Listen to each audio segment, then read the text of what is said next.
Hello Nidorinas and Nidorinos, it is KingNido here and we are coming to you from Glacado City where the Ice-type Nordics are trying to get only their second victory of the season, but to do so they have to defeat the Olivine Carbons who want to move themselves up into an Elite Four position as they currently sit in 5th place and they will have an advantage over the Ice type. So let us know in the comments below who you think will win. Will it be the Steel types? Will it be the Ice type? So let's go!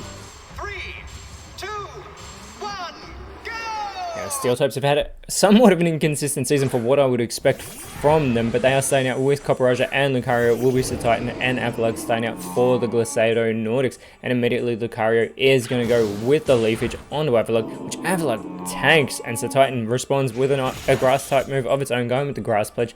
Not very effective on Copperajah, who goes for the Peck onto Avalugg, tanking yet another attack as it goes with the Feather Dance onto Lucario here. This is going to lower that attack stat of Lucario, which is already at a base 110, and it goes with the Ice Spinner. Avalugg tanking more moves. That's not very effective on the Ice type. It's the only type the Ice types actually resist, as Titan does damage to both Lucario and Copperajah there, but Copperajah with the Super Fang is going to cut Titan's health in half, and we get the Fairy Wind onto Lucario. Looks like both Titan and Lucario trying to capitalize on that fighting type, and as we get the Aqua Jet onto Titan from Lucario. This very quick matchup to start off with, as the Scary Face from Titan is going to lower that speed of Lucario a great deal.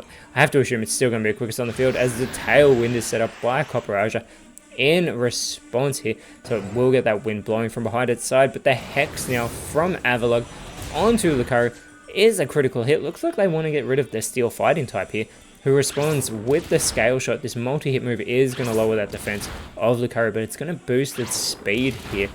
Now, as I said, the Olivine Carbons, even though they're sitting in 5th, I always expect this side to be sitting right on top of the leaderboard with those impressive 10 resistances and the immunity to the poison types that they have, as Copperajah is going to go for the Rock Throw, but Avalugg's able to get out of the way and avoid that attack. So Titan, looking to capitalize, goes with the Will-O-Wisp onto Lucario. This will be super effective. I don't know if it will get the elimination, but sorry, it's not super effective. It would be if it did damage because it was a fire type move, but it leaves the burn onto Lucario. But the superpower is super effective and Lucario is eliminated. Avalugg does lower its very impressive physical stats to do so, but Lucario is taken out and the Glacado Nordics are actually in front, as out comes Goodra for the Olivine Carbons in its Hisuian form, and with that Flatter, it is going to leave Avalugg confused, but it does boost the special attack now. As I said, Avalugg a physical Pokemon, so it's not going to be able to capitalize. It's only got that base 44 special attack. However, the Brine onto Avalugg from Copperajah gets a good hit in there as well, and so Titan looking to respond with the U-turn onto Copperajah, who tanks that not very effective move, and so Titan does go back to the bench. Now out comes Cryogonal for the Glacado Nordics, and Avalugg does not want to do any damage to itself in its confused state, but unfortunately it does. Thankfully, it's only a small amount, as Goodra goes with the Force Palm, and that is not a small amount. Avalugg's able to hold on after that super effective move though, and Cryogonal going with the Wild Charge onto the Pseudo Legendary, not very effective. And Cryogonal does get the recoil damage from that as well, as the Spit Up from Copperajah is unfortunately going to fail, and Avalugg could actually eliminate itself here because it is confused. It doesn't want to do so though, and it is able to shake it off, going with the Curse instead. Now in doing this, it lowers its speed stat, but it does boost that 117 base attack as well as that 184 base defense. It has lowered its physical stats already in this matchup, however, as the taunt from Cryogonal telling Copperajah to just bring it, and Copperajah does fall for the taunt, as Goodra going with the Thunder Shock onto Cryogonal, not doing very much damage, and Copperajah is unable to go for an attack due to having fallen for that taunt. And Avalugg, still in a confused state, is able to shake it off yet again and goes with the double hit onto Goodra. Goodra tanks the first one, and it sure tanks that second one from that not very effective move. However, it does get hit 2 times with it. That's why it's the double hit, but Cryogonal now with the Defog, focusing in on Copperajah, making it so its evasiveness does lower, making it an easier target. And we get the Sticky Web from Goodra, spitting that Sticky Web out onto the side of the Glacado Nordics. So now any Pokemon that comes out and lands in it is going to have their speed stat load. But there is Copperajah struggling. It does take out Avalugg with that move, but it does get the recoil damage. And if it continues to do that, it might take itself out of this matchup. But Titan has come back out onto the field and immediately lands in that sticky web, having that speed lowered as I mentioned before. Now Titan only has a base 73 speed, but there is the glare from Kraganal. This is going to paralyze Copperajah. It may make it unable to move, but it's also going to slow it down in the process. And Goodra, looking to help out its teammate, goes with the coaching. It is going to boost that attack stat of Copperajah as well as the defense. And Copperajah has 130 base attack as the Thunder Wave from Titan. Copperajah's already paralyzed, though it should have gone for Goodra, but Copperajah is still struggling on the field. Gets a great hit there onto Titan, but it will get more recoil damage. However, it has finally shaken off that taunt, and Kraganal going with the crunch. Copperajah holds on, but it could very easily be eliminated as it just had its defense lowered. Goodra now with the Feather Dance onto Titan. And we did see this earlier on, so Titan does have its attack stat greatly lowered. However, it is going to go with the Sandsear Storm. Super effective on the Steel types, and it gets the elimination of Copperajah, putting the Ice types back in front as out comes Chestnut for the Olivine Carbons, and immediately it's going to Terrastallize into a Steel type because it is the Terrastallizing Pokemon for the Olivine Carbons. It sheds that Grass fighting type, but it could still capitalize on them with those stab boosts. It does have the defenses now of a Steel type Pokemon. We get the Mystical Fire from Kraganal, which is going to lower Goodra's special attack in the process, and the Petal Blizzard from Chestnut hits everybody on the field, but it eliminates the Titan from this matchup, leveling the playing field, and Goodra follows it up with the Iron Head, which eliminates Kraganal, and it's super effective. The Olivine Carbons have taken the lead for the first time in this matchup, and this may be where they don't look back. This is what they do, as out comes Beartick and Frostlass for the Glissador Nordics. Frostlass and Beartick are going to be caught in that sticky web, so this is going to lower their speed stats. Could expect Frostlass though to still be quicker than both Goodra and Chestnut, and that it is, as it goes with the growth, so it is going to boost its attack and its special attack here. Chestnut though does respond with the Stockpile, so it's going to boost its defense and special defense as its Stockpile is 1 here on the field. The Olivine Carbons, as I said, are sitting in 5th place. They win this match, you have to think they are going to be in an Elite 4 position, but we get the Psyshock onto Beartick from Goodra. Beartick taking decent damage there, but is going to respond with the Quiver Dance. Now, the Ice types are sitting on the bottom of the leaderboard. They've only had 1 victory all season. They really want their second one here right now.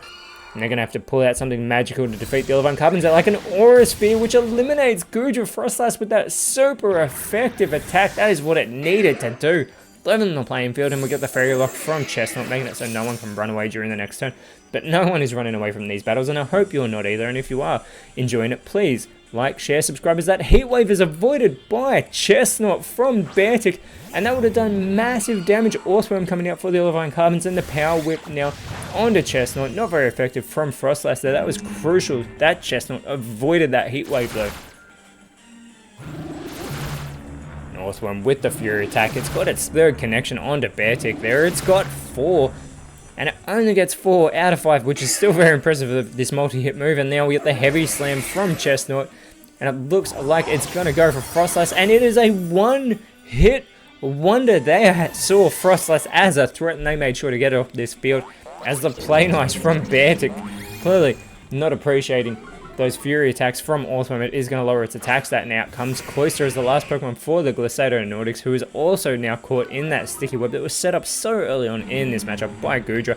Earthworm though, with the Darkest Lariat onto Cloyster, does not do much damage to the Water Ice Tuck. As Chestnut sets up an uproar going for Beartick, it is going to begin causing that uproar, this multi-turn move. And Beartick responds with the Morning Sun, so it is going to restore its health. A very important time to do so. They've still got 3 Steel types to contend with. And we get the Leaf Blade now onto Chestnut. Yet again, another not very effective Grass type move, as Chestnut is continuing to make an uproar. Earthworm going with the takedown onto Cloyster, chipping away here at the part Water type. And there is Chestnut though, doing huge damage to Cloyster with that uproar. And Beartick is going to set up for the Phantom Force. It is going to vanish from this field instantly. And Cloyster follows it up with the Night Slash onto Earthworm here. Does not do much damage, however. And Earthworm has a chance to respond as Chestnut continues to make that uproar. Earthworm going for the final Gambit. But Beartick able to avoid that attack as it's currently invisible on the field. But the uproar Cloyster does not avoid. It is eliminated by Chestnut. Man, they really need to eliminate Chestnut with that Heat Wave early, but Beartic with the Phantom Force onto Earthworm doesn't do that much damage. And Beartic is all by itself as Chestnut is coming down on the field. Earthworm is going to go with the Parabolic Charge. This hits everybody on the field. Doesn't do much damage to anyone though. Earthworm is going to get a little bit of health restored from both Chestnut and Beartic. Now Beartic will have to pull off something very impressive to eliminate 3 Steel types, as we get the Shore Up from Chestnut, looking to restore some health. It is going to get itself back to full strength, and Beartic does respond with the Earth Power. Chestnut taking super effective damage there. Fantastic that it restored its health, because it potentially would have been eliminated as Earthworm with the Aurora Beam, and this will not be very effective onto Beartic, doing very minimal damage. However, it does lower Beartic's attack stat, which is base 130, and now we got the coaching from Chestnut onto Earthworm, boosting that attack stat of Earthworm, probably also telling it that it shouldn't be doing Ice type moves to an Ice type Pokemon. Beartic with the Energy Ball, continuing to go for Earthworm. Not very effective, but actually gets a really good hit there. Earthworm responds with the Recycle here. Unfortunately, it does fail, and we get Chestnut now going with the Thunder Shock onto Beartic. Very minimal damage being done to Beartic there, who responds with the Misty Explosion. And we get our time warning, but it does not matter. Beartic, clearly having had enough, has eliminated itself and unsuccessfully takes down both Earthworm and Chestnut in the process, but it just handed the victory to the Olivine Carbons, and that is the 9th loss of the season for the Nordics, as next round they will be taking on the Moss Deep Mystics, whereas this has moved the Carbons up into 2nd place, and next round they will be taking on the Fortree Tempest. But until then, Nidorinos, thank you so much for watching. Let us know in the comments below who you thought was the best on field, and if you enjoyed what you saw, please leave a like, share, subscribe, but more importantly, always remember, you are awesome, and I'll see you when you see me.